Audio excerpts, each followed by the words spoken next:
ายดีพี่น้องปองไปทุกคนมาเด้อกินต้มไก่โดนละบ่ได้เห็นกันจัดหนักจัดเต็มต้มไก่3 ตัวเฮ็ดจะได้เนาะแฟนเก่าต้มไก่ใส่สามะงอก็เป็นต้องได้กิน น้ำต้มไก่คนฮอสดใสจะได้มีแหงจูวัดเด้อทุกคน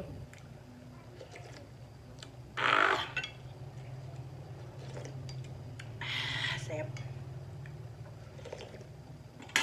หิวเขามือสั่นอีกกับนี่เขาเดียวแอปเข้าใหญ่เว้ยบุเมนเลยแอปเข้าน้อยข้ามแม่ตาย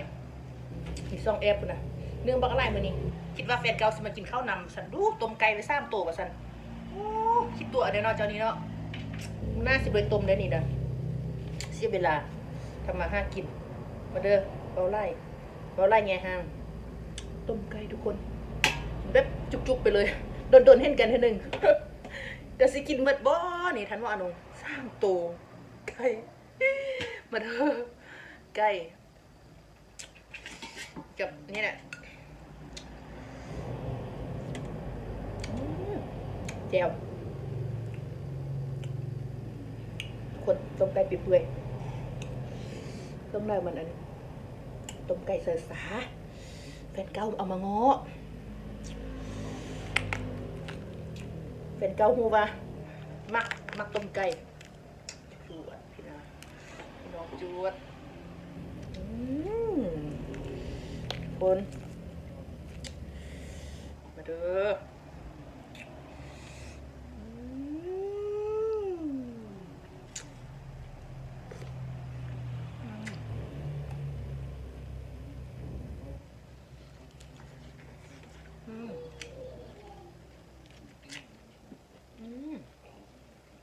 ครับ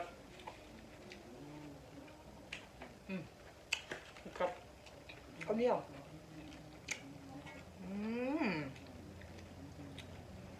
แซ่บไปลำไปเรื่อย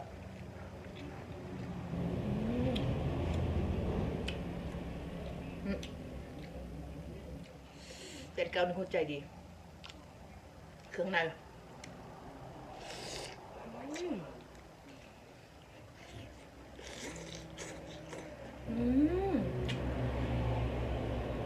ครับ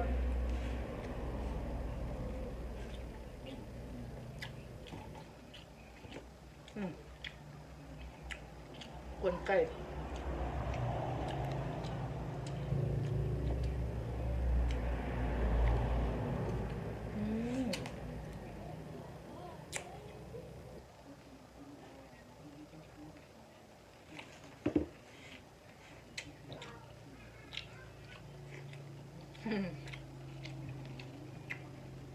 สุดใจตรงไป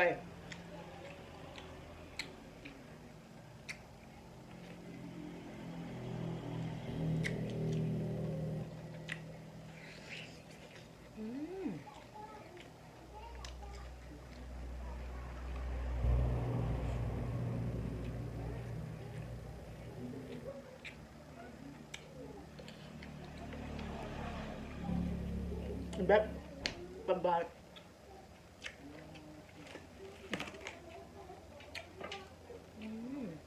สุดน้ำตรงใจเลยโกไม่แห้งน้ำตรงใจ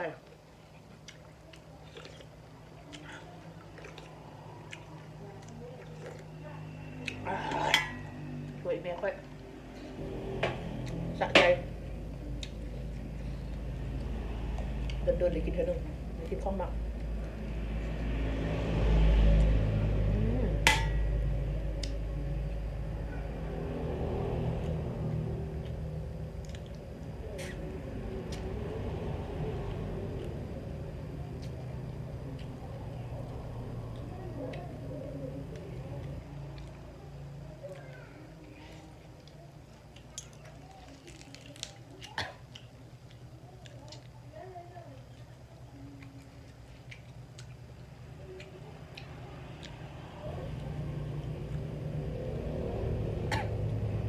โอ้ FC มาได้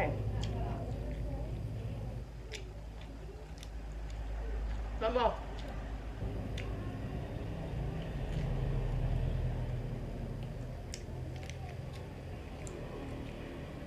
FC มาพวกเจ้าเอ้ย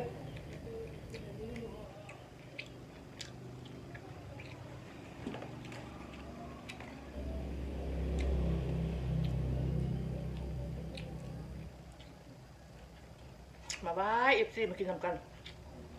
ต้มไก่จะสร้างตัวนะกินปกหมึดนะ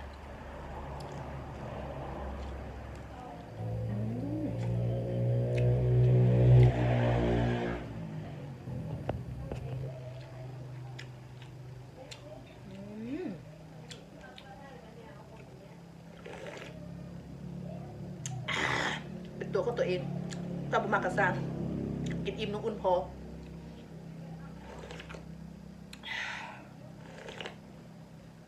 สนใจ no สน no care แซ่บ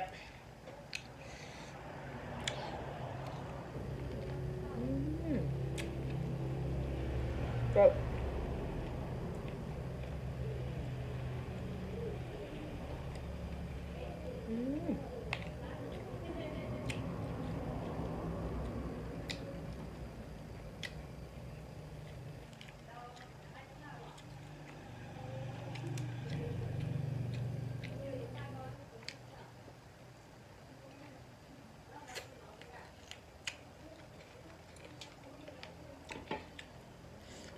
พี่น้องเอ้ย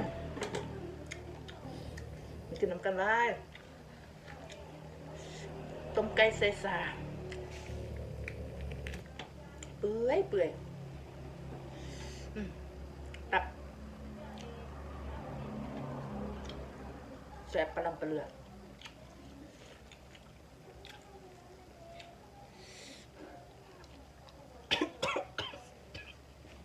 หาย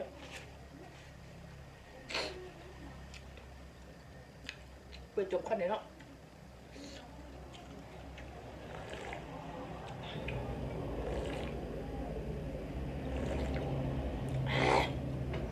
แซ่บ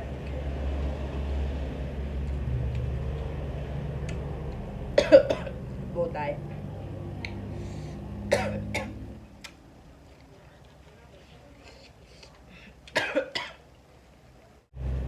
ตอนนี้แหละทุกคนเพื่อนมาคลิปนี้กันอยู่ฝากกดไลค์กดแชร์เลยวันนี้ขอลาไปก่อนงานพอกันใหม่